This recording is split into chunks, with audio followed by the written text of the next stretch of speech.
Ultimately Raebareli से राहुल गांधी लड़ेंगे, लेकिन इस फैसले को लेने में कांग्रेस को इतनी देर क्यों लग गई? अमेठी, फिर रायबरेली, फिर अमेठी, फिर रायबरेली। वो लड़ना नहीं चाहते थे, थोपा गया होगा। पहले अमेठी के हार के बाद वायनाड चले गए क्योंकि वहाँ मुस्लिम और क्रिश्चियन अधिक थे। लग रहा है वहाँ से भी हारने की उम्मीद है। तो अमेठी जहाँ से उनके पिताजी लड़े स्वर्गीय राजीव गांधी, जहाँ से उनके चाचा लड़े संजय गांधी, आपने लड़े 4-5 बार, क्यों छोड़ दिए? तो रायबरेली भी लगता है दबाव में ही गए हैं। चलिए, उनकी पार्टी उनको कहाँ से लड़ाती है उनका विषय है, लेकिन हार की हिचक, हार का डर उनके सामने है। इसलिए डर था कि बताइए, जो व्यक्ति प्रधानमंत्री को चैलेंज कर रहा है रोज, ऐसी भाषा जो शर्मनाक भाषा है, वो अपने पुरानी कॉन्स्टिट्यूंसी से लड़ने में डरते हैं। ये देश क्या चलाएंगे? हाँ, मास लीडर कैसे बोलते हैं अपने आप को? बोलते हैं मोदी जी को पछाड़ देंगे, 150 से ज़्यादा सीट नहीं लाने देंगे। वो तो मोदी जी के बारे में बोलते थे कि लोकसभा में बोलूँगा तो भूकंप आ जाएगा। मेरे को इनके बात बोलना था तो मैं खड़ा हुआ, वो चले गए थे बाहर। तो हमने कहा, अध्यक्ष जी भूकंप नहीं आया, शुरू करूं कि नहीं करूं? आने वाला है क्या? ये कौन सी भाषा वो बोलते हैं? मैं एक दिन में गरीबी खत्म कर दूंगा तो मैं ये कर दूंगा।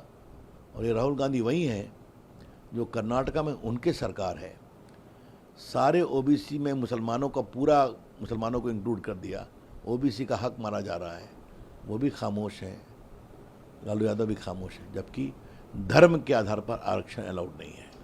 उमर अब्दुल्ला कहते हैं कि 405 से ज़्यादा सीट अगर भाजपा को आ जाएगी तो संविधान खतरे में पड़ जाएगा। क्या इसको? ये बिल्कुल बेबुनियाद है। संविधान स्थायी है, शाश्वत है।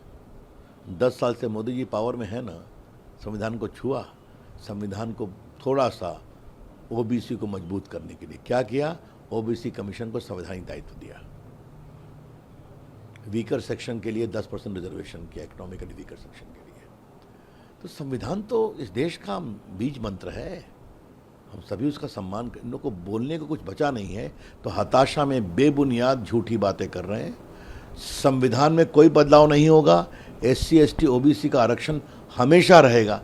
हाँ, अब कुछ लोग का ताकत काफ़ी कम हो गई है, हाँ, तो हार से थोड़े घबराए हुए। व्यक्तिगत आरोप लग रहे हैं। राहुल गांधी का सीधा आरोप है कि प्रज्वल रमन्ना को जर्मनी पीएम मोदी ने भगाया है और उनको देश की महिलाओं से माफ़ी मांगनी चाहिए। अब इस तरह की घटिया बातों मुझे कुछ नहीं कहना है। भाजपा ने ऑलरेडी टफ स्टैंड दिया है, अमित शाह जी ने क्लैरिफाई किया है, इसलिए, और स्वयं उनके खिलाफ सस्पेंशन की कार्रवाई की है उनके दादाजी ने।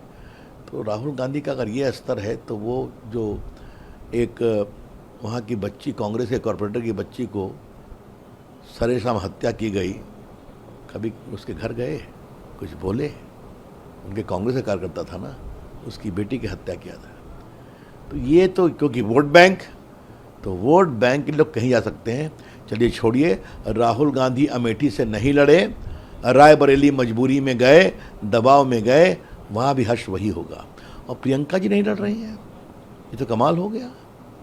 मैं तो भी उम्मीद कर रहा था, तो लगता है उन्होंने भी ना कर दिया। तो ये कांग्रेस पार्टी ना घर संभाल सकती है, अपने टॉप नेता को कहाँ से लड़ाएगी ये तय नहीं कर सकती है। और चलिए मोदी जी को चैलेंज करना है। आखिरी सवाल, प्रियंका गांधी कहती हैं कि मेरे पिता ने देश के लिए शहादत दी थी, लोग भूल गए उसको। ये कोई मतलब नहीं है ना। हम लोग सब उनके उस जो हत्या हुई थी दुर्भाग्यपूर्ण थी, उसका बहुत कांग्रेस पार्टी ने भुनाया। तो कृपा करके आप कितना भुनाएंगे भाई, मत करिए। आप इंदिरा जी हों या राजीव गांधी हों, इन सबों का जो दुर्भाग्यपूर्ण हत्या हुई उससे देश पीड़ित हुआ, उसका बहुत चुनाव हुए, कांग्रेस पार्टी ने उसको बहुत लहराया, बहुत भुनाया। बार बार ये कौन सी बात करने की कोशिश जाती है? और मैं एक बात कहूँगा, क्या देश में बाकी लोगों ने इतने शहादत नहीं दी है? क्या दी है कि नहीं दी है?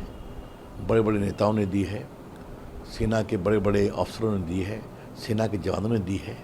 तो ये शहादत की राजनीति बंद होनी चाहिए। मैं एक बात कहना चाहता हूँ, ये देश बहुत आगे बढ़ रहा है, शांतिपूर्ण तरीके से सब लोग सम्मान करें, मैं इतना ही कहना चाहूँगा। कृपया करके उनको ये विचार करना चाहिए कि आपकी ज़मीन क्यों खिसक रही है। और अगर आपके नेता या आपके भाई राहुल गांधी ये बोलते हैं कि मैं संपत्ति का सर्वे करा करके क्रांतिकारी कदम उठाऊंगा, और उनके सलाहकार अमेरिका से बैठ के कहते हैं इनहेरिटेंस टैक्स लगाएंगे, तो ये लोगों की संपत्ति छीनने की बात है ना। ये तो सवाल उठेंगे और हम उठाएंगे। और हमारे प्रधानमंत्री ने कहा है हम कभी नहीं होने देंगे।